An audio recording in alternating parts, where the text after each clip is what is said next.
안녕하세요. 저희는 에코 JNH 팀입니다. 저희는 인공섬을 띄워라 라는 주제로 에너지 아일랜드 인공섬을 만들었습니다. 먼저 바다와 육지의 분포 비율을 살펴보고 인공섬을 만드는 이유에 대해서 알아볼 것입니다. 그 다음 인공섬을 띄우기 위한 과학적 원리를 알아보겠습니다. 지구 바다와 육지의 분포 비율에 대해서 알아보겠습니다. 지구 건널비가 약 5억 1천만입니다. 그 중에 바다는 3억 5,700만을 차지한다고 합니다. 따라서 바다는 지구의 70%를 차지하고 있다는 것입니다. 이렇게 넓은 바다에 인공섬을 설치하여 관광도시, 생태도시, 폐기물 매립장 등으로 다양하게 활용하고 있습니다. 인공섬에는 대표적으로 세 종류가 있습니다. 먼저 바다에 바위나 자갈, 흙들을 부어 바다를 매립하여 만든 매립식 인공섬이 있습니다. 보통 수심 20m 이내의 바다에 설치할 수 있습니다. 다음으로는 장교식 인공섬이 있습니다. 바다 밑에 말뚝을 박은 후에 위로 올려서 탑처럼 만든 인공섬입니다. 바다 깊이에 따라 말뚝의 크기와 길이를 바꾸어 줘야 하는 단점이 있습니다. 배처럼 바다 위에 떠있는 부유식 인공섬입니다. 바다의 깊이가 깊어 매립식이 불가능할 경우에 건설합니다. 저희는 부유식 인공섬으로 건설하였습니다. 부유식 인공섬의 가장 중요한 것은 물에 뜰 수 있는 부적이 필요합니다. 부적을 크게 하여 섬을 띄우는 방법입니다. 부유식 인공섬은 환경에 미치는 영향을 최소화하여 해수면의 변화에 안정적인 장점을 가지고 있습니다. 하지만 서해안의 큰 조수차를 견디기 위해 인공섬을 고정시키는 닷이 필요합니다. 먼저 우리나라의 해안을 알아보겠습니다. 황해는 해안선이 복잡한 리아스식 해안으로 조수간만의 차가 커서 갯벌이 넓습니다. 남해는 약 2,000개가 넘는 섬이 존재하며 다도해라고 합니다. 해상국립공원이 있습니다.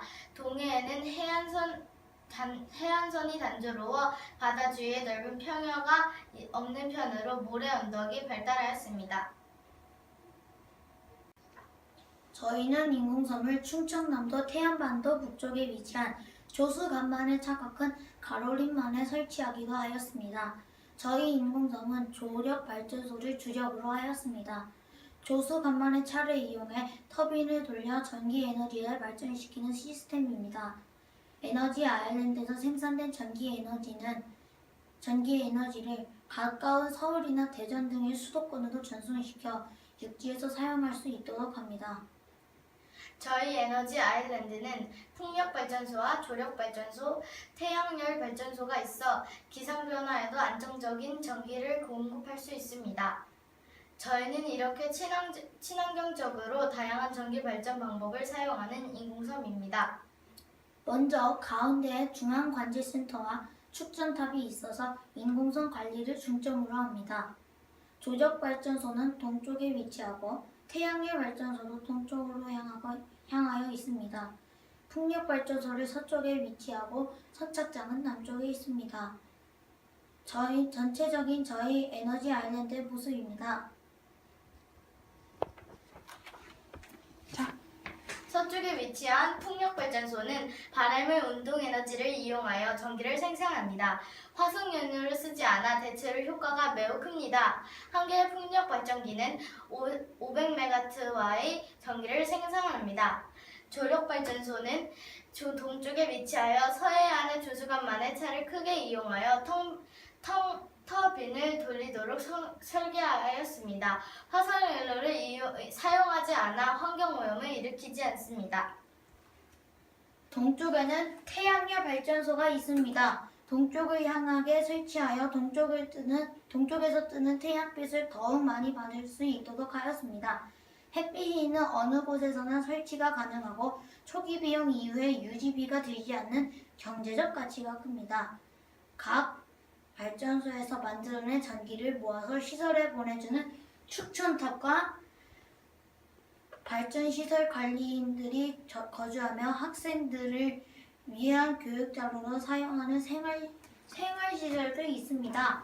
에너지 아일랜드의 바잡대가 1cm 이상의 물 위에 떠 있을 수 있어 안정성을 갖추었습니다. 친환경 발전을 통해서 이산화탄소 배출량을 줄여 환경 오염이 적습니다. 또한 환경 복구를 위한 경제적 손실을 줄일 수 있습니다. 전기를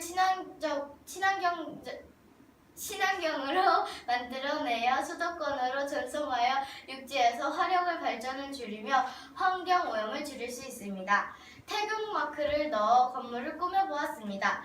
안전성, 경제성, 기능성, 독창성 4가지 조건을 모두 갖춘 뛰어난 친환경 인공섬으로 대한민국의 독보적인 에너지 개발 인공섬으로 기대할 수 있습니다. 저는 인공섬이라고 해서 어렵고 복잡한 것인 줄 알았는데 알고 보니 생각보다 쉽고 재미있던 것을 알았습니다. 인공섬을 처음 할 때는 인공적으로 섬을 만들 수 있을까라고 생각했는데 인공섬이 실제 모델이 있다는 점이 신기했습니다.